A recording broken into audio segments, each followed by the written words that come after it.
research project into secret societies. What do you have for us today?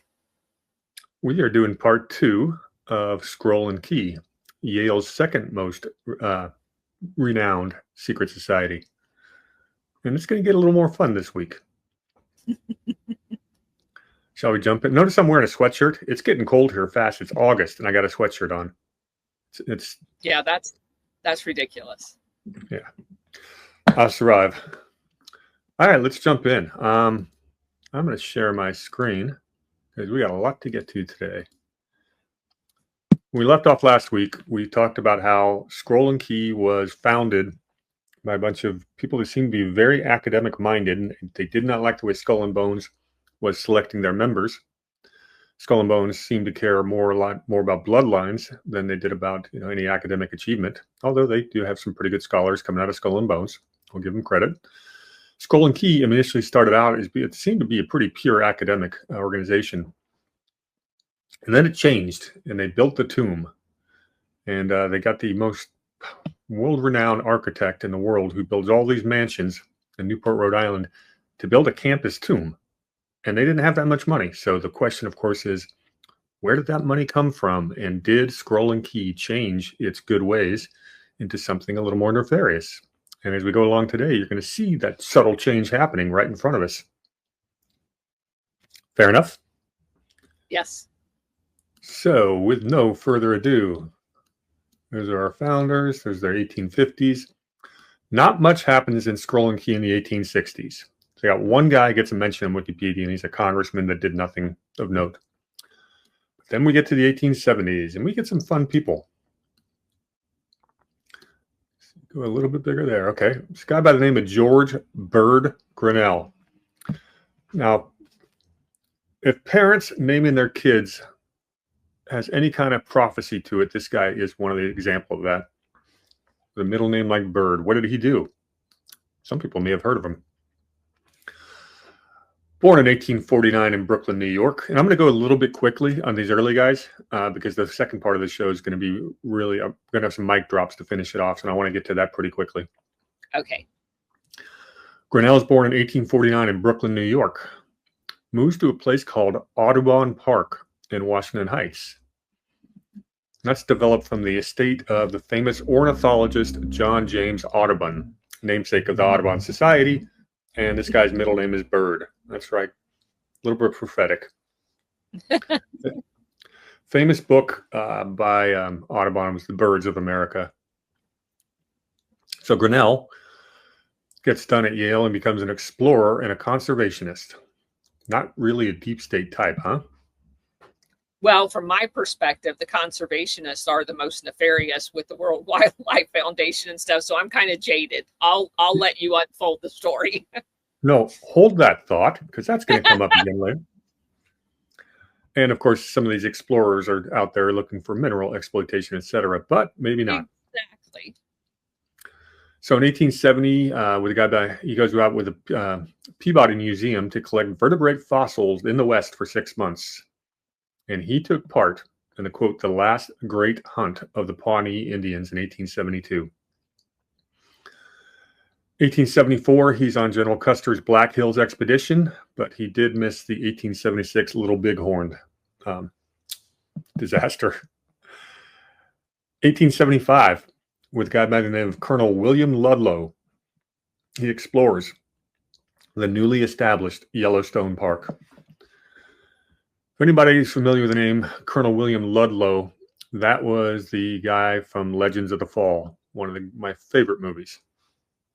And I was a real life guy in Montana. So 1880s and 90s, he makes many trips to Glacial National Park. And here we start getting connections to some of our deep state actors. In 1899, he joins E.H. Harriman's expedition of the Alaskan coast. Harriman, of course, is looking for oil. 1880 to 1911, he's the editor and president of the periodical Forest and Stream, which I believe is still with us today. So he's rubbing elbows with some pretty big names. Right. 1887, with Teddy Roosevelt, he helps found what's called the Boone and Crockett Club, which is dedicated to the restoration of America's wildlands. We're going to do the Roosevelts here in a couple weeks or maybe sooner. So I'm going to leave that alone about Roosevelt being a conservationist. And of course, George Bird Grinnell organizes the very first Audubon Society. He was appalled by the negligent mass slaughter of birds. Now there's over 500 Audubon societies. Interesting. If you look at who the Audubon medals have been given out to, that's a outstanding achievement in conservation and environmental protection. Nice little who's who list coming here. 1950, John D. Rockefeller Jr. 1955, Walt Disney. 1964, Lawrence Rockefeller. 1975, one of my favorite arch villains, Maurice Strong, the guy who started the entire climate change movement at the United Nations. 1989, Robert Redford.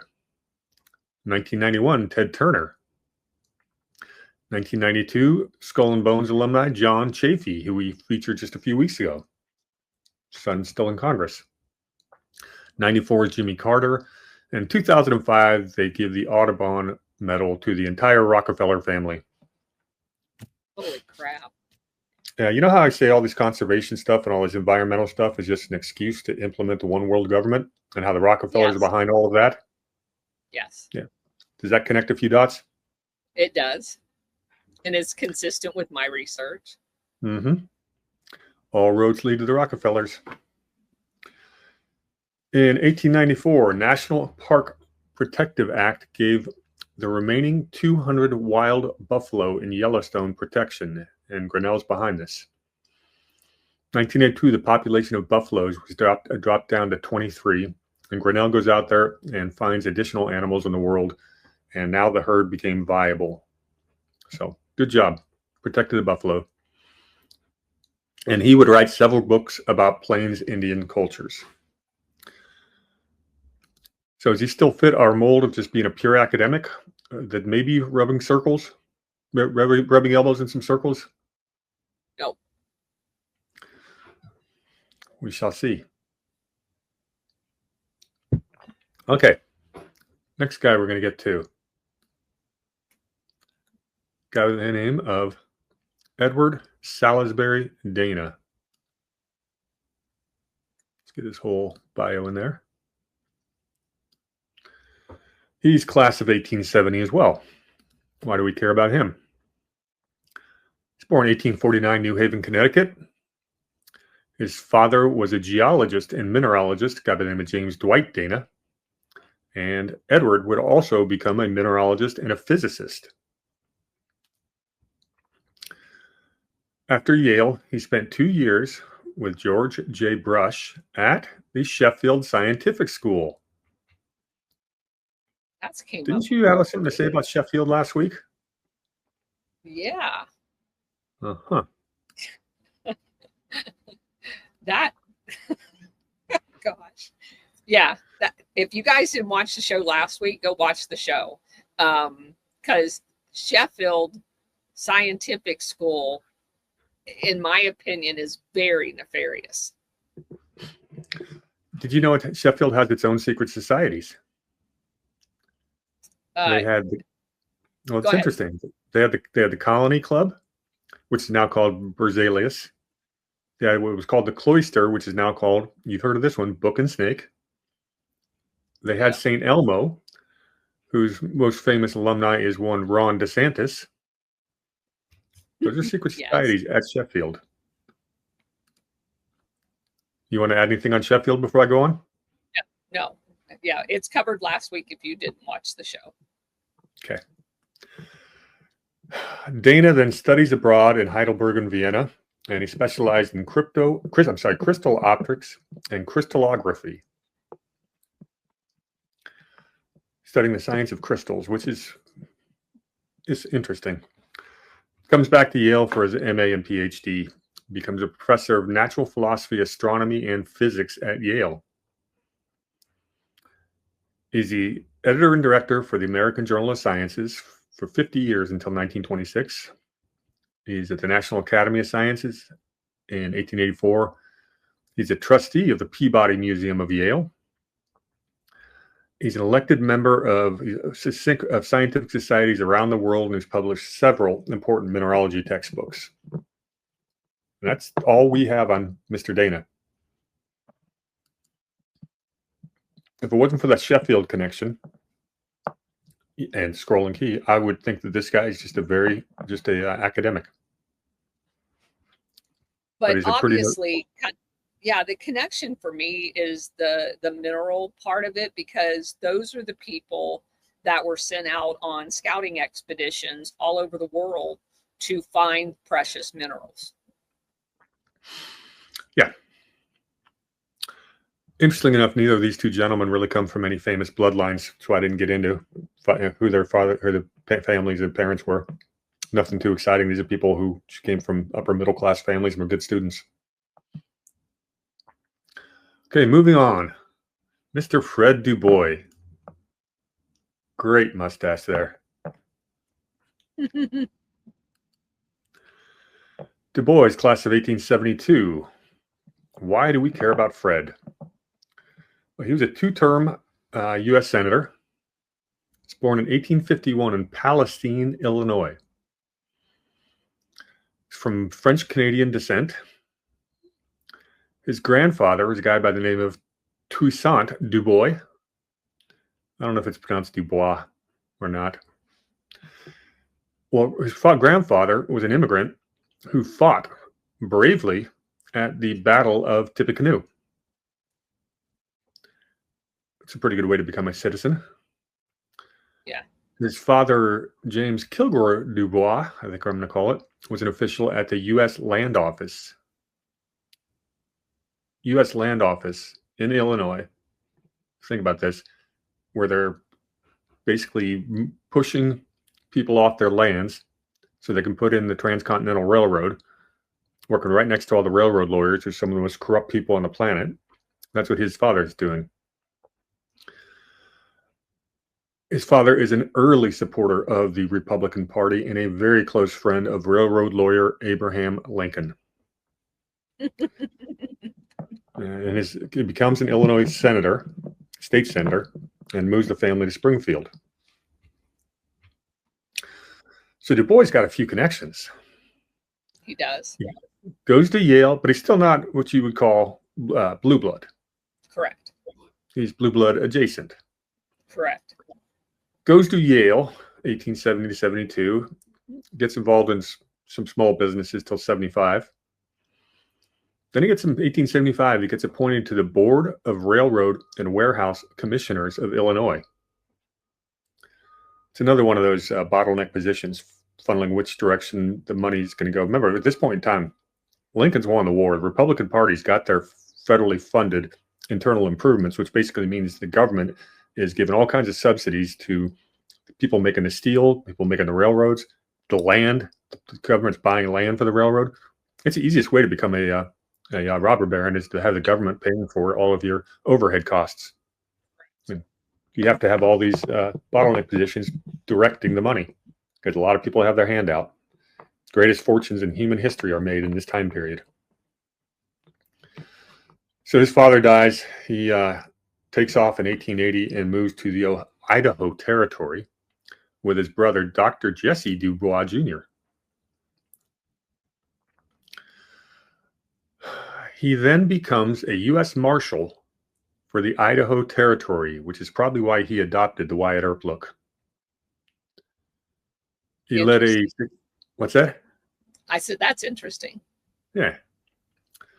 So he leads, this is funny, a successful campaign to disenfranchise Mormon voters due to polygamy. He was anti-Mormon. 1886, he becomes a Republican congressional delegate from the territory, and he's there lobbying for Idaho statehood. The president at the time is a guy by the name of President Benjamin Harrison. Well, his grandfather was President William Henry Harrison, who was at the Battle of Tippecanoe. So we have a family connection to these guys, and he's there in D.C., And he actually gets Harrison to sign the act on July 3rd as opposed to July 4th, a day early, because that's when they put the new star on the flag, is always 4th of July. They didn't want to wait a year. Harrison did that as a favor. We get to 1890. He is a U.S. Senator from Idaho. He's a huge supporter of tariffs. These are protective tariffs, basically protecting the robber barons from competition. This is a very corrupt practice. Same thing Hamilton pushed for. Same thing Lincoln and the Republicans pushed for. He's also, in 1896, part of what's called the Silver Republican faction. At the time, there's a huge political issue called free silver. They have a couple of congressional acts, 1853 and 73, had made silver no longer a currency. There's a lot of, the gold standard was it, but a lot of people thought that silver for the currency would spread more cash and help the smaller individual. It was a big populist issue. That's how William Jennings Bryan took leadership of the Democrat Party and ran for president twice. Had this famous Cross of Gold speech, which we should go over sometime. It's too long to do today. But yeah, free silver movement's a big deal. Leads to the Greenback Party, all that. It's a big deal. Anyways, he supports that and loses his re-election in 1897. But in 1900, he decides to return to the Senate, but this time as a Democrat. I think he's one of only 3 men in history to serve in the Senate as both a Democrat and a Republican. That's interesting. And it was all about the silver, because that was William Jennings Bryan was a populist, and he was all about the free silver, and this was a big issue for Du Bois. When you're out west, you want silver to be currency. You want to get away from the New York banks and the bullion banks. So here's where it gets fun. In the Senate, after the Spanish-American War, he's opposing efforts to make the Philippines an American territory. He goes and visits and says the following. He basically declares that Filipinos could not rule themselves and advocated selling the islands to Japan to rule over them. His quote, "Filipinos and Hawaiians will not labor. They are very similar to our American Negro." Holy shit. He then breaks with Democrats and supports Teddy Roosevelt's agenda of environmental conservatism. Conservationism. He would support William. We've got to talk about the Roosevelts and conservationism in the next couple of weeks. So we'll do that. I'll cue that up for us. Okay. Yeah. Then would support William Randolph Hearst in his 1904 presidential bid, which failed. He lost his re-election in 1907, spent the rest of his life in D.C., not doing much. He did work with the Woodrow Wilson campaigns in 1912 and 1916, and he would die in 1930. But that's a pretty darn interesting life, don't you think? Yeah, and people need to understand, if you're not familiar with William Randolph Hearst, he kind of was the beginning of the Mockingbird media. Yeah, they called it yellow journalism at the time. Yeah, so that's very nefarious. Okay, enough about Fred. Here we have another fun guy by the name of Henry DeForest. Now we'll get into a little bit of blue blood territory, because he's born in 1855 in New York City, and he's the descendant of wealthy French Huguenot ancestors, one of which is a guy by the name of Jesse DeForest. He is one of the founders of the Dutch West India Company, which is in existence from 1621 to 1792. It was given a charter for trade monopoly on the Dutch West Indies, basically the Caribbean, which basically gave them jurisdiction over the Dutch Atlantic slave trade and piracy. The company failed at conquest. Like the Spanish would go and conquer. These guys didn't do that as well. So they changed their tune to pursue the plunder of shipping, basically piracy. They would take down the Spanish silver fleet, just captured it, all the silver coming back from South America. They would capture sugar shipments from Brazil. That was the Dutch West India Company, basically a corporate sanctioned group of pirates. Made a lot of money.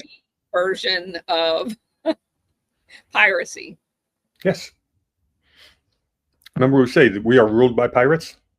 Most of American fortunes are built on smuggling and piracy. Yep. There's something called the crisis of 1772, caused all the plantations in the Caribbean to fail. The company kept losing money. None of them can afford to buy any slaves anymore. And the Dutch West India Company goes under, never paid another dividend. So Jesse DeForest would then come to America and help settle something called New Amsterdam. Y'all might know that as Manhattan. The English traded Manhattan, got Manhattan from the Dutch for an island off of Indonesia so the Dutch could have a complete monopoly on a couple of spices. I think the English got the better part of the deal. More ancestors for him. His maternal grandfather was a guy by the name of Robert Doughty Weeks, who was, of course, the very first president of the New York Stock Exchange. Weeks' son, John Abiel Weeks, married a woman named Alice Hathaway Delano, who is a distant cousin of Franklin Delano Roosevelt. How did the Delanos make their money? Piracy, opium. All right, so this guy comes from some interesting bloodlines. Agreed? Yes. His brother, Robert Weeks DeForest, was a lawyer, financier, and philanthropist. These guys are coming of age right in the middle of the Gilded Age, and philanthropy is basically how you get social status, and a lot of big deals are done there, and this is how the whole great society game is played. That's what philanthropy is all about. You want to move up in status, you give to charities. What have their charities turned into? Oh, I don't know, government-sponsored money laundering operations so that you can, under the guise of charity, exert your will on an international scale so your multinational corporations can exploit resources with the help of NGOs, etc. That's a very concise way of saying it. Thank you. All right, so Robert DeWeeks, his brother, goes to Yale, 1870, Columbia Law School, General Counsel of Central Railroad of New Jersey, where he'd become the VP in 1902. More railroad barons, right? Yep. He was a longtime president of something called the Hackensack Water Company, which just a utility, and he made pretty good money there. 1901, a guy by the name of Teddy Roosevelt appoints him to the State Tenement House Commission.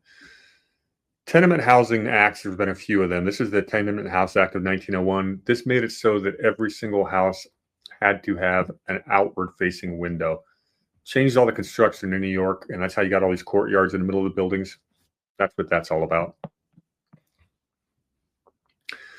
He had interests in multiple charities, the National Conference of Charities in Correction.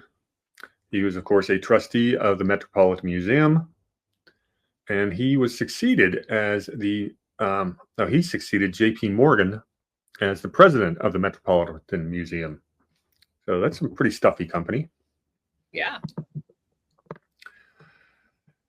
He belongs to several private clubs in the Northeast. That was a big deal. There's something called Century. There's one called University. There's one I've run into before called Grolier, which is a bunch of bibliophiles. It's a book club.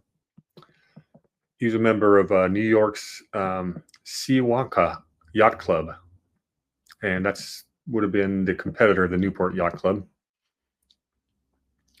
Interesting thing about that yacht club, yacht clubs have what they call a commodore. That's like the person who's in charge of the yacht club, the chairman, whatever. And the Sewanhaka Yacht Club had some pretty famous commodores. How about one Morgan, two Vanderbilts, and three Roosevelts. And of course, he was a member of a swanky club you might have heard of known as Jekyll Island, Georgia. Yes, I definitely heard of that and been there and saw it. Okay, so back to Henry. Like his brother, he goes to Columbia Law, practices law with his brother, father, and uncle in New York. Is chairman of the executive committee of Southern Pacific Railroad, and then becomes chairman of the board in 1929 of Southern Pacific Railroad. Then, in his role as a lawyer, he helps E.H. Harriman, Bonesman, with the recapitalization of Wells Fargo Bank. He's the longtime director of something called the Equitable Life Assurance Company. The other major shareholder of the private stock was none other than Elihu Root. Wow. Who's Root? Teddy Roosevelt's Secretary of State, the first head of the Carnegie Endowment for International War, and the U.S. Secretary of War from 1899 to 1904. That Elihu Root is his business partner. Wow. Small world, huh? Very small world. And to top him off, he's the president of the New York Botanical Garden from 1928 to 1937, because of course you have to be in society. You've got to sit on these boards.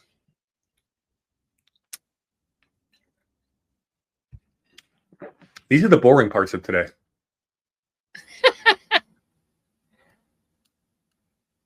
All right, now we're going to get to a guy by the name of William Colgate. Oh, this is Gilbert Colgate, is the scroll and key guy. We can't find a picture of him, so I brought in his grandfather, William Colgate. It's a portrait of him. That's the founder of Colgate, which became Colgate-Palmolive. That's the family fortune. But Gilbert's worth mentioning.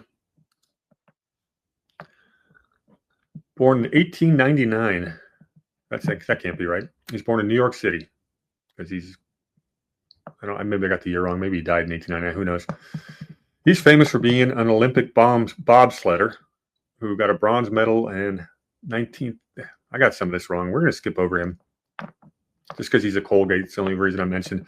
Oh, but I will say that the Colgate family was one of the founders of Planned Parenthood because they were concerned about the population explosion. So that's the Colgate. This reason there. Yeah, I think you're talking about Junior, that was born. I might have mixed the bios. 99. Yeah. Yep, I could have missed. I'm looking at the dates here. I think I mixed the two bios. Yeah. They weren't that exciting anyway. Next, we have a George Edward Vincent, class of 1885. He's got a nice scowl. Nothing too exciting here. Born in 1864, Rockford, Illinois. His father's a bishop. He's an academic. He's associated with what's called the Chautauqua system. It's about adult education and social movement. You see a lot of this coming from the Fabian socialists in this time period. We could probably, Chautauqua is interesting and it's important and influential, but it's not very exciting and it's not really on topic for what we do. So I don't want to dive into it too much.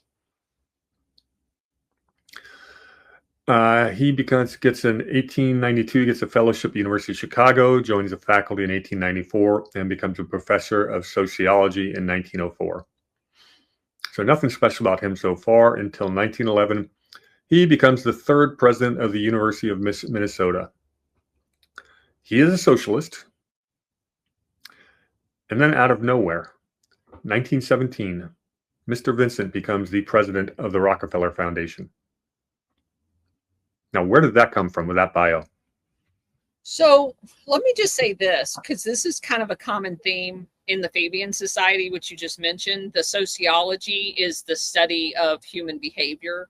And I certainly didn't appreciate the kind of the Tavistock aspect of all of this until I started doing this research. So this guy embodies that. So yeah, I had a social sciences minor in college, So I ran into this stuff really early before I got into real deep research. So it made perfect sense to me. Yeah. Right away. But yeah, there is something to it. It's about the control of human behavior. They're not interested in it to improve people's lives. They're in it for control. Yeah, you look at the work of people like Cecil Rhodes and the Fabian Society, Tavistock Social Engineering, and these are the people that control what gets taught at the universities, and that's why we talk about the control of the institutions is so important, and it really is about controlling human population. Well, and interestingly enough, it says he's at the University of Chicago, which is what gave us all of the economists that went down during Operation Condor and controlled all of the people via their economies in Latin America. So it makes perfect sense if you look at it in the long run. Yeah, and that's where John Maynard Keynes and the Keynesian school of thought, which basically is printing money. And we should probably repoint out that Skull and Bones alumni Austin Goolsbee comes from University of Chicago. Exactly. That would have been Obama's economic advisor. Correct. Okay, moving on. Controlling people.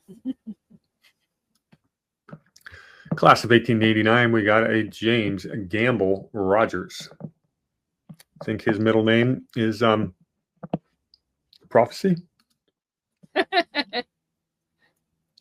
You never know. He's born 1867 in Bryan Station, Kentucky. He writes for the Yale Record, goes to Scroll and Key. This guy's an architect who's responsible for the Gothic revival structures at Yale. He also developed buildings at Columbia and Northwestern. He's a very prominent architect. I'm not going to give you a tour through all his architecture like we did for Mr. Hunt last week, but he's a very, very, very famous architect. His sponsor for most of his work was a guy, a philanthropist known as Edward Harkness. Harkness inherited a fortune from his father. His father's an early investor in Standard Oil alongside Rockefeller. Yeah, I've come across him because Harkness at one point was part of their name. Indeed. In 1918, Mr. Harkness was the 6th richest person in the U.S. by Forbes magazine.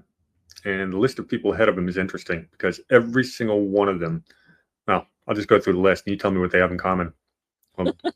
John D. Rockefeller, Henry Clay Frick, a Rockefeller partner, or a Carnegie partner, Andrew Carnegie, guy by the name of George Fisher Baker, made his money in railroads and banking, and of course, William Rockefeller. Those are the only people richer than Harkness.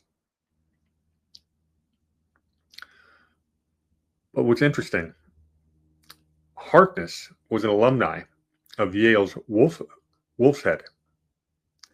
And despite sponsoring Rogers for all these other buildings, he chose another architect to build the new home for Wolf's Head.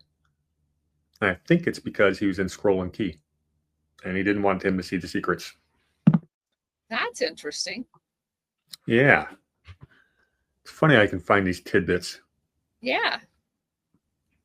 You got to get outside of Wikipedia to do that.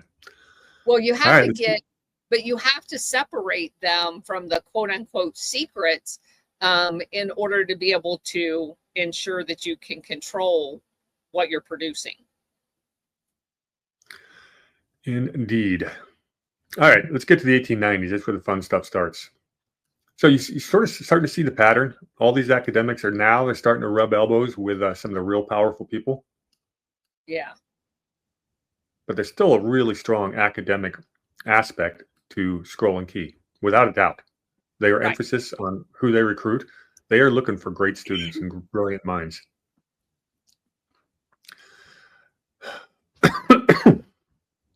Any comments worth looking at? Nope. Okay. Yeah. All right. Well, it's going to get fun. Mr. Harvey William Cushing, Scroll and Key, class of 1891. He is known as the father of brain surgery.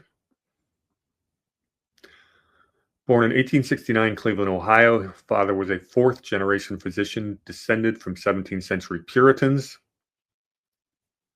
1895, Cushing gets his medical degree from Harvard Medical School, interns at Mass General, does a residency at Johns Hopkins in Baltimore. It's a pretty good resume for a doctor so far, yeah? Yeah.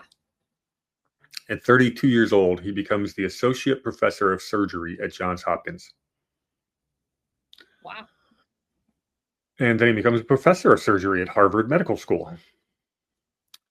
World War I comes out, he joins the Army Medical Corps. Now, he is working on using magnets and other things to help get shrapnel out of brains and stuff like that. So he's pretty darn valuable in World War I. Fun little side note on him. He marries his Cleveland childhood friend, a woman named Catherine Stone Crowell. They have 5 children. 3 of them are daughters, and they are known in society as the Cushing sisters. And this is one heck of a resume. The oldest of them is a Mary Benedict Minnie Cushing. Of course, she married one Vincent Astor, the eldest son of John Jacob Astor IV, who died in the Titanic. Of course. And then she marries James Whitney from the Whitney family, Fosburgh, who's a famous painter and art collector. So these two are known for their art collections. That's daughter number 1. She marries pretty well, wouldn't you say? Yes. Well, we're not done yet. Next daughter is a Betsy Cushing. She marries someone by the name of James Roosevelt, eldest son of FDR. Oh my gosh. Oh, yeah. And then she marries someone by the name of John Hay Whitney, who we've talked about before. Because he went to the Groton School, and we'll later find out he was in Scroll and Key. Oh my gosh. Uh-huh. Want to hear about the third daughter? Yes. Barbara Babe Cushing. She marries someone by the name of Stanley Grafton Mortimer. Yeah, that's that Mortimer family. One of the famous 400 that Mrs. Astor, the 400 people that could come to her parties on the list Yes. of, yeah, that's who she married into. Mortimer, of course, was the director of advertising for something called Trans World Airlines and Pan American World Airways. CIA. Yes, before there was a CIA. Correct. Oh, and of course, she has one other husband, a guy by the name of William S. Paley. He's the guy who built CBS from just a regional bunch of stations to the national powerhouse.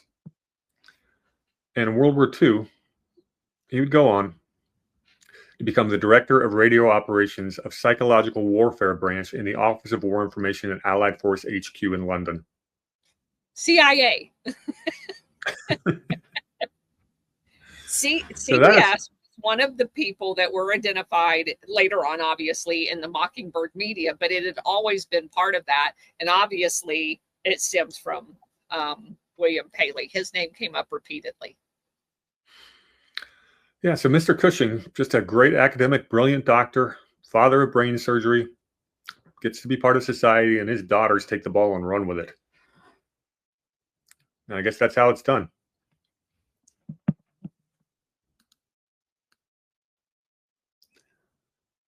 Next, we have a Frank Lyon Polk.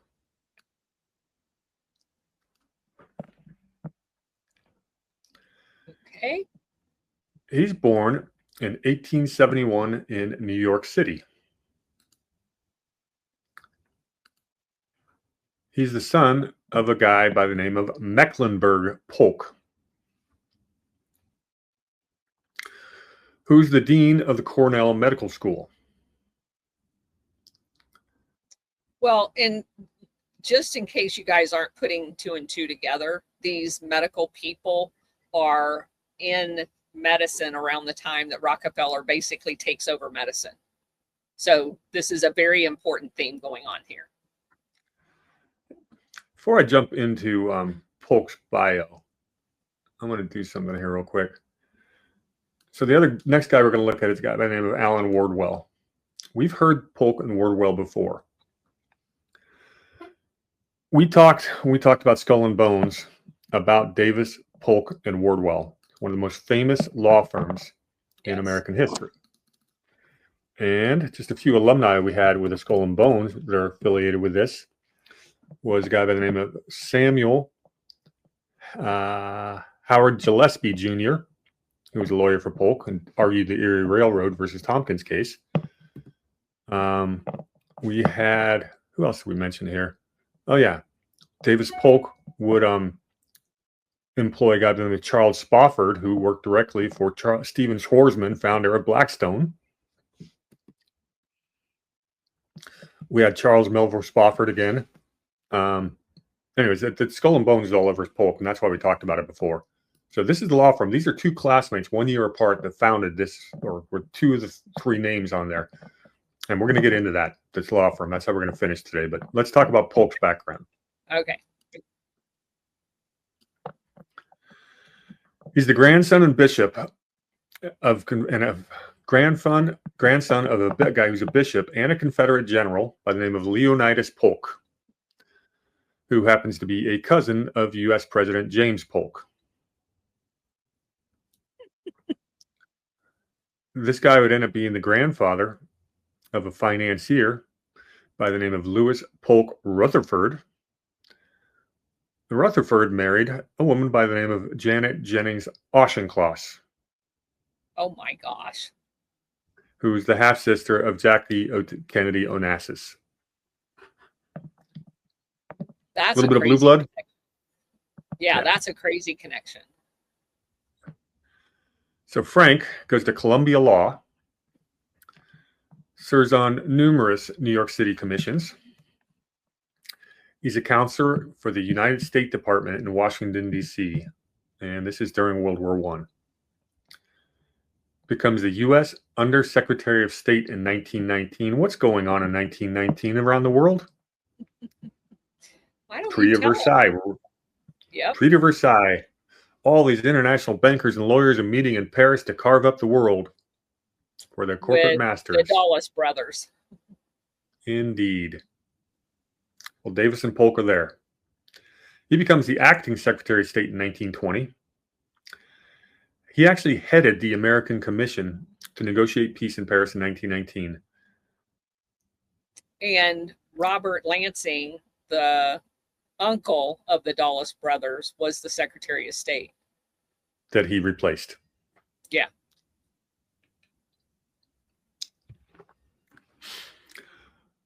Okay. 1924. He manages the failed Democratic presidential campaign of John W. Davis. Name of the law firm is Davis, Polk, and Wardwell. This is that Davis. So who is Davis? Well, he went to undergrad and law school at something called Washington and Lee University. So he didn't grow up as a blue blood.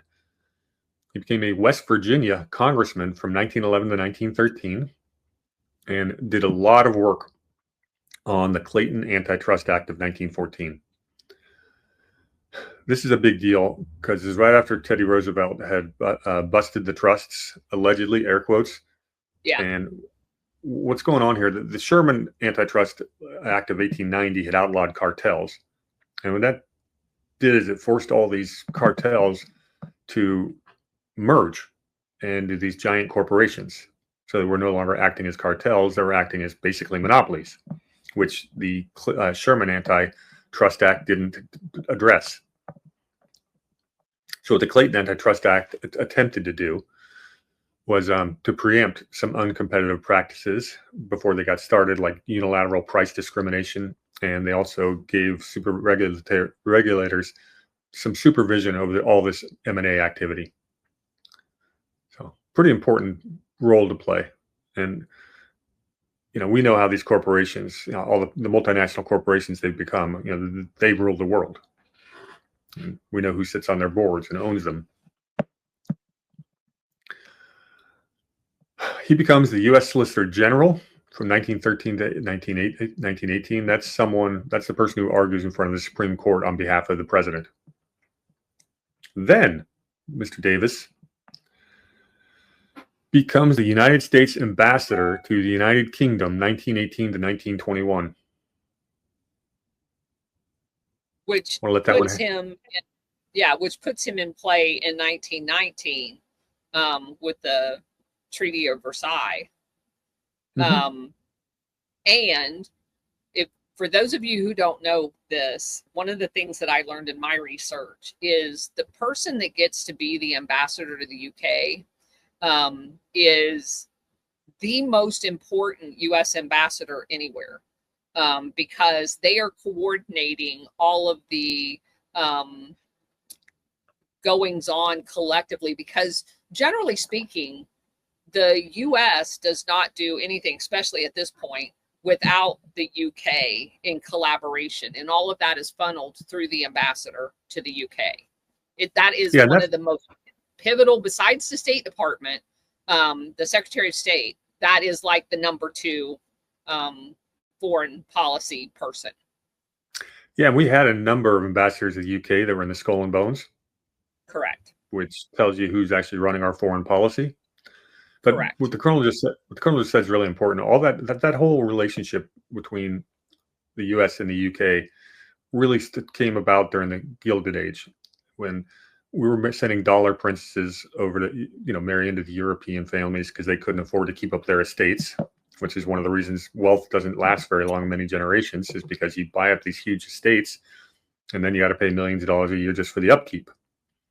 So you need to marry a dollar princess. That's when the Fabian socialists came over to America, the Tavistock, all that stuff, Council of Foreign Relations, the Round Table. This is all going on there.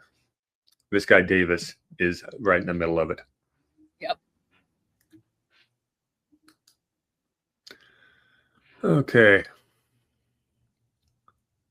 He comes back and becomes... And he would have been a key role in the League of Nations. Oh, without a doubt. I didn't get a mention of that, but that's a good call. Yes. The failed League of Nations. Yeah. Well, failure in the stumbling upwards, the failure upwards to the UN. And make no mistake, League of Nations and UN were, from their outset, a plan to get one world government. Correct. That's what it's always been about. Correct. Okay, so he becomes president of the New York Bar Association from 1931 to 33. Funny how that works.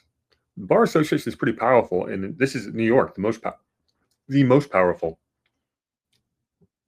Well, and we've seen demonstrated publicly currently how important bar associations are, because they were in the process of disbarring any lawyer that represented Trump. Yeah. It's a critical position. Very much so.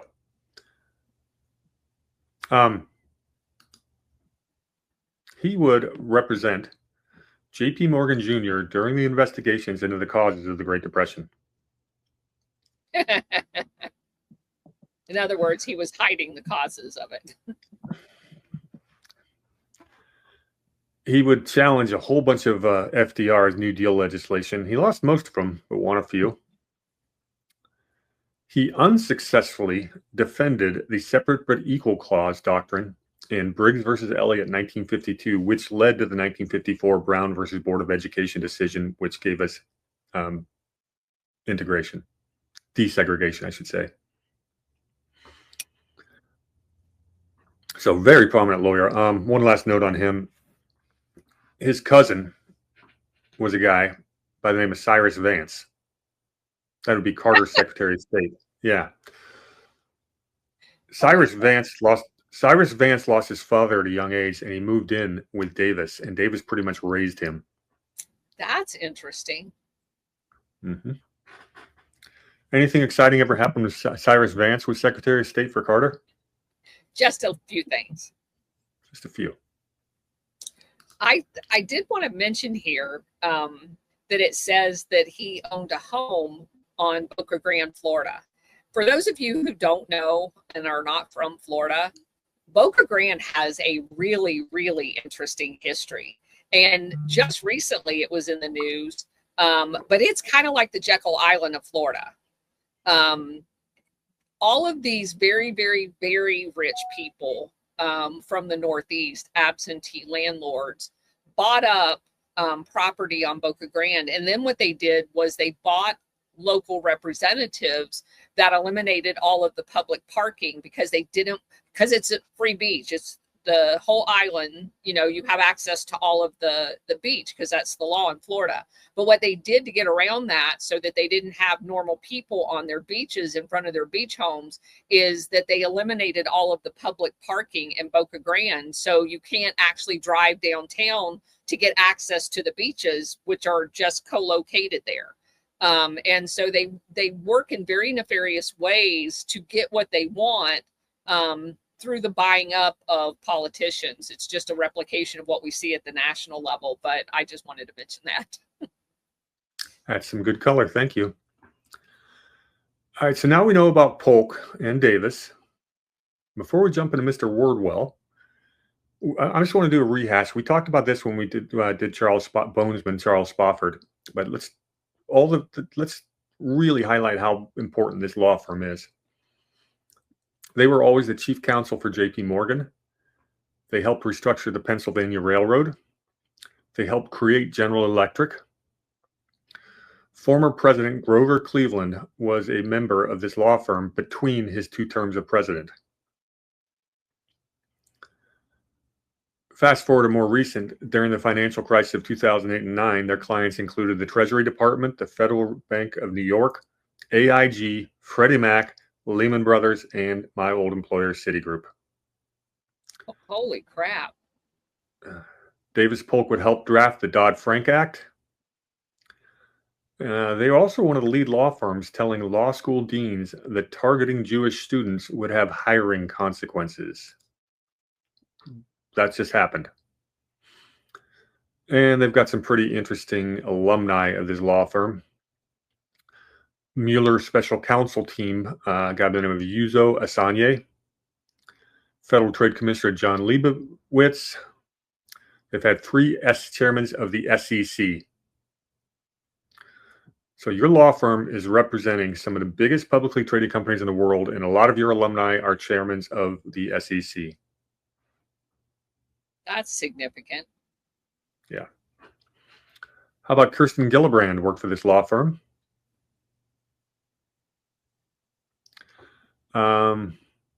Jerome Powell, chairman of the Fed. Anyone else exciting? Charles Lee, former CEO of the Hong Kong Stock Exchange. And the last name on there that's interesting is Andrew Yang. Very interesting alumni. Mm-hmm. Yeah, I'd say that probably makes the top 3 of most prominent law firms in American history. And 2 of them were almost classmates of Scroll and Key. So you notice we don't have a picture of Alan Wardwell. I looked everywhere. I can't find one. So I just noticed it says Davis Polk. It's now what everyone calls it now. It used to be called Davis Polk Wardwell. So you think Wardwell kind of got forgotten. Doesn't have a picture. His name got taken off the firm name, right? So this guy's going to be a nobody. Well, that's what I thought at first until we did some diving into Mr. Wardwell. There's probably a reason they're hiding him, right? You tell me in a few minutes. Okay. He goes to Yale, then Harvard Law. He becomes a major in the American Red Cross in Russia. Wait a minute. Yeah. Wait a minute. Okay. I thought I knew this name because the Red Cross mission to Russia was basically an intelligence operation that was completely fake. They had like 30 some people that went over there, and only like a handful, like a single handful, were actual doctors. The rest of them were all major businessmen like General Electric, J.P. Morgan, all of them. And the doctors, after a week, come back. They all stay over there And basically, this was post Bolshevik Revolution. And they were basically scouting out all of that, working with the new Bolshevik communist government to electrify, set up railroads, and do everything else under the guise of a Red Cross mission. That Red Cross mission? That one. Okay. And by the way, you got all of your facts straight there, so thank you. I'm going to go into more detail on what she just talked about here, because it is a fascinating story. Yeah. Told you that's the first mic drop we're going to get to. That's crazy. So I've got 20 plus doctors and nurses and administrators. They sent millions of dollars in supplies. Historians suggest it was much of a political and business mission as humanitarian, just as the colonel just said. It's financed by American banking interests like J.P. Morgan and National City Bank. Isn't that the same Citibank that this law firm represents? Yeah. Same one. So these business leaders were meeting with the Bolshevik leaders, and I'm going to go through a few of them. They kind of hoped they could stabilize Russia and preserve American business interests. The head of the mission was a guy, and that's air quotes on head of the mission. It was a guy by the name of Raymond Robbins. And he's a reformer who would meet personally with Lenin and Trotsky and would come back and argue for U.S. recognition of the Soviet Union. So he was not a business guy, but everyone else there was. I got a name of a guy by the name of William Boyce Thompson. He would become the director of the Federal Reserve Bank of New York. He was also going to be a partner at J.P. Morgan. Anthony Sutton writes about Boyce Thompson and says he gave a ton of money to the Bolsheviks. Some historians dispute that. I generally believe that Anthony Sutton got most of his information correct. I do too. Next businessman we have is a guy by the name of Charles R. Crane. He had oil interests all over Eastern Europe. President Taft, skull and bones, had appointed him as the minister to China in 1909, but he got recalled before even setting sail for China because Philander Knox, the Secretary of State, held him personally responsible for the Chicago newspaper articles that were criticizing recent U.S. treaties with Japan and China. But Crane still gets sent on this trip. He's also the guy that helped finance the first oil explorations in both Saudi Arabia and Yemen. And, of course, he was a member of the Jekyll Island Club. Another guy that was there was a guy by the name of John R. Mott. Why do we know him? Oh, he's the YMCA leader. How many times have we seen the YMCA involved in shenanigans? And note that Raymond Robinson, the leader of the group, was also involved in, as well as the Red Cross, in the YMCA as well. Yeah. Remember, we always talk about these things under the guise of charity? Christianity. To make it seem like, yeah. It's the Young Men Christian Association. Mm-hmm.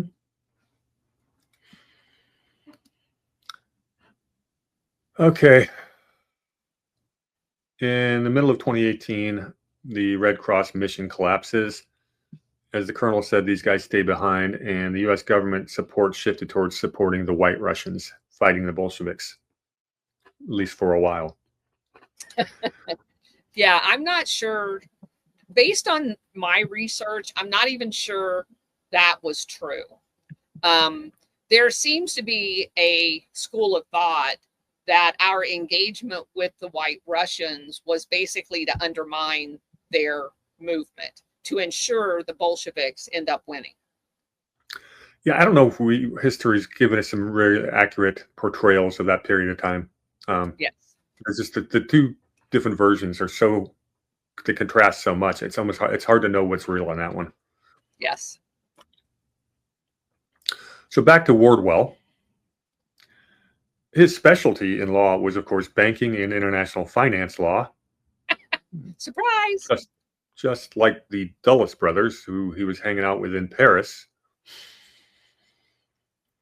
Okay, he becomes, later on, the vice president of the American-Russian Chamber of Commerce in 1929.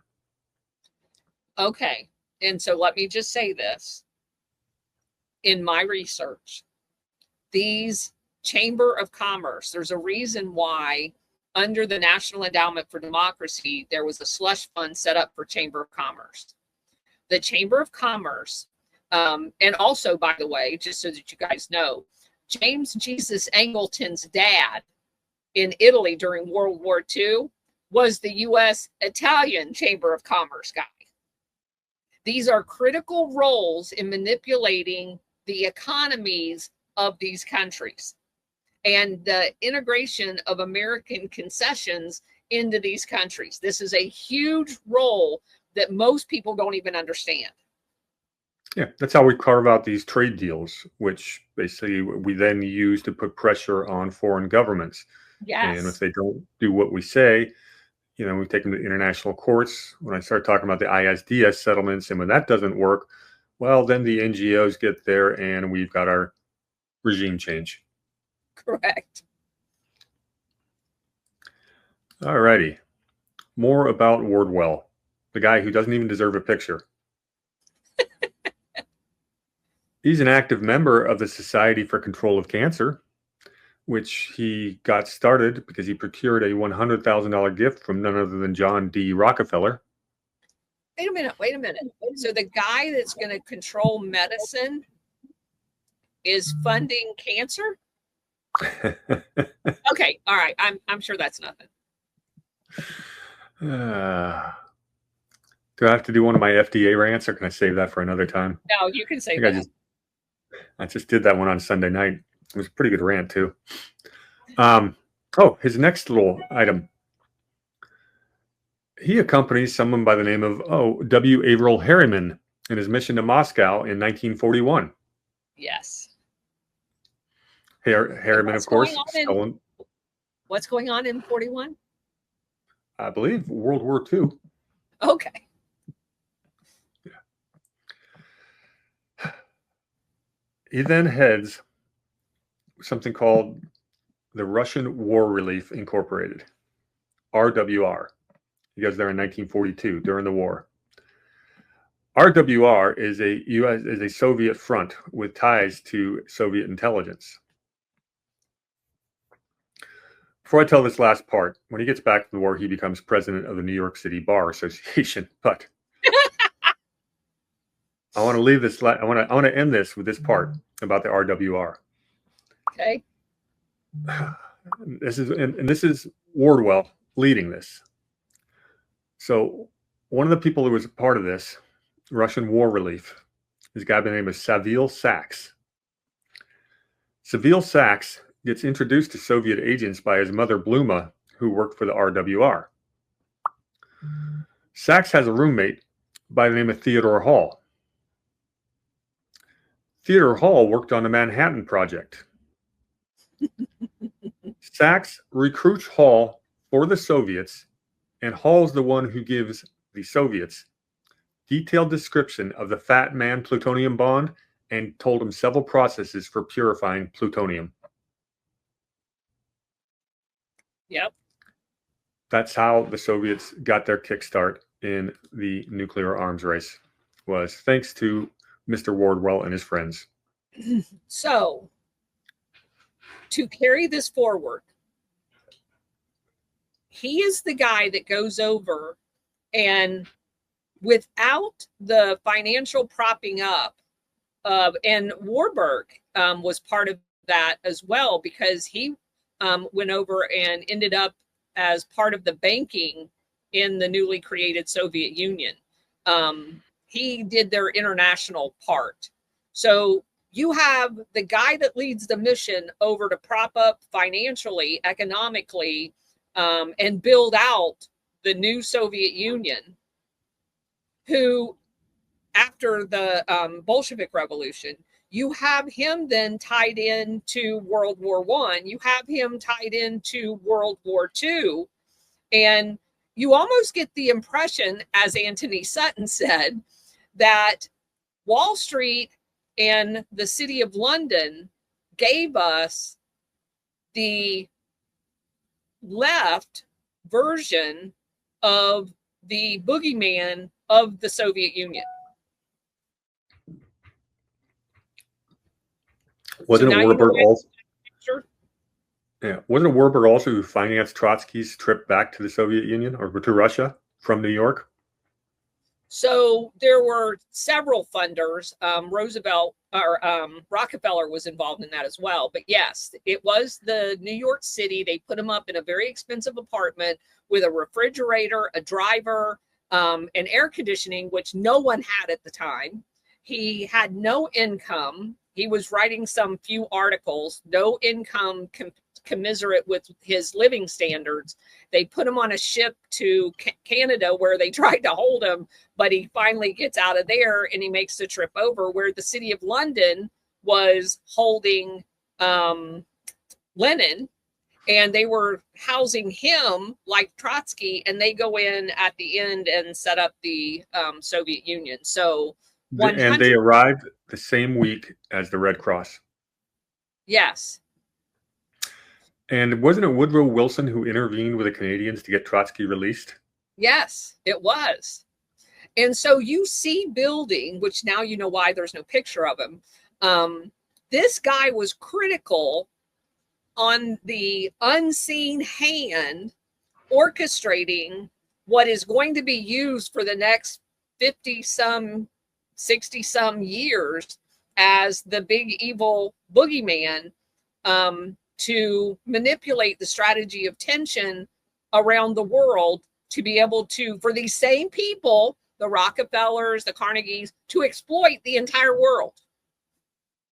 That's pretty much the story we've been telling right there. Thought you might enjoy this one. That's crazy. We've got a couple of other Scroll and Key alumni from the 1890s. We don't have time for them today because each of these deserves their own show. First one is a William Adams Delano. When you talk about the Delanos, you've got to talk about the Roosevelts. So I want to spend an entire day, entire show on the Delano Roosevelts because I've got some Roosevelt corruption stories you're going to love. But we also have Cornelius Vanderbilt III. Yeah, those are definitely their own. We've been promising a Vanderbilt show. We've been hinting at it for weeks now. So I think we should do something fun. Why don't you go into X, Twitter, and put out a poll and say, which one do you want to see first, the Roosevelts or the Vanderbilts? Okay. If we can do that after the show today. Give it 24 hours, then we'll do it that way. How's it? Okay, that sounds good. Because those are both going to be a blast. Scroll and Keys might take us longer than we expected. And it might morph into something other than some academic think tank. I think it started doing that just now. And, you know, it's interesting, but this goes back to what we talked about last week. It really is just an academic think tank until some mysterious benefactor builds this tomb, and then it starts getting more prominent, and you start getting some real names, and it becomes, well, a legitimate contender. It's not quite Skull and Bones level here yet. No. And Skull and Bones has been at this game for, 5 decades before these guys get involved. Yeah. But we are getting some interesting names, and it's tying back to the same darn stories we've been telling. Correct. I still want to know who funded it, the tomb. Well, but does that go to the secret part of secret societies? Because once you have the mechanism of the secret part, what happens in that tomb, then you're able to control people, and the controlled people are able to do much more nefarious things. Yeah, I have a feeling that Scroll and Key really was started out for the right reasons, and it somehow got hijacked down through the decades. Because as we'll see going forward, there's more names and more additions to this story. Yeah, see, I'm much more cynical than you are now. I think they were just building a Praetorian Guard in the academics to do the exact same thing. But once they were able to begin compromising the people, then it shifts into something that expands. But that's just my opinion. And I'm much more jaded at this point. Well, you've been known to be right from time to time. From time to time. From time to time. Well, this is a fun show. As researching this, I was getting a little bit giddy. I go, oh, this is gonna be more fun than I thought. Yeah, researching is fun. It's addictive too. Oh yeah, but this one was neat because you had to go way beyond Wikipedia. I mean, this guy Wardwell. If you look at his Wikipedia page, it's basically it's big. It's like 2 paragraphs. Yeah. But you go digging a little bit deep. Yeah, and that's the crazy thing, and that's the reason why I started using the index. I don't even bother with Wikipedia anymore. Like you said, it is a good launching board to give you the skeleton of someone. But if you don't have other research tools, there's a reason why Wikipedia is there, to make you intellectually lazy. Well, you also anytime you read something on Wikipedia, you need to have a second source. You don't state this fact because they even contradict themselves. You have 2 different people contributing to the. There's all kinds of reasons Wikipedia sucks, but it is still very useful. Yes, as a springboard. Mm-hmm. Same thing with AI. AI is a wonderful shortcut to search engines. Better double check it because if you don't know what you're doing, AI will tell you lies. Gab AI tells a lot of lies. Does it? I haven't been using Gab. I was going to check that out though, but I will do that soon. Well, what I do is anytime I use one, I use 3, and I have the other ones fact check each other. And I like the ones who list consensus. I like the ones who list their sources. I got some other sources I'll share with you at some point. Like I've got the ability to dig up old newspaper articles. That's a subscription site, but digging up old newspaper articles and I'm going really deep. What's better than finding the people what they were saying at the time rather than historians talking about it 50 years later? Good and bad, because if you use the newspaper articles at the time, you're going to catch the New York Times and the Washington Post spin. But generally speaking, if you go a few months after something significant happened, you're going to see them in an article buried on the 7th page actually tell the truth. Leslie Bayer, Mama Bayer, in the chat says Wardwell was in the news just 2 days ago. I'm not familiar with that. If you don't mind finding that story and linking it to the survey the Colonel is going to post on X, I would be very interested in seeing that, if you don't mind. Thank you. All right, we call it a day? We should call it a day. Thanks, everybody. Cheers, everyone. Thanks for watching. Yeah, thanks, everybody, for joining us today. And the next 2 shows are going to be very interesting. Take care, everybody.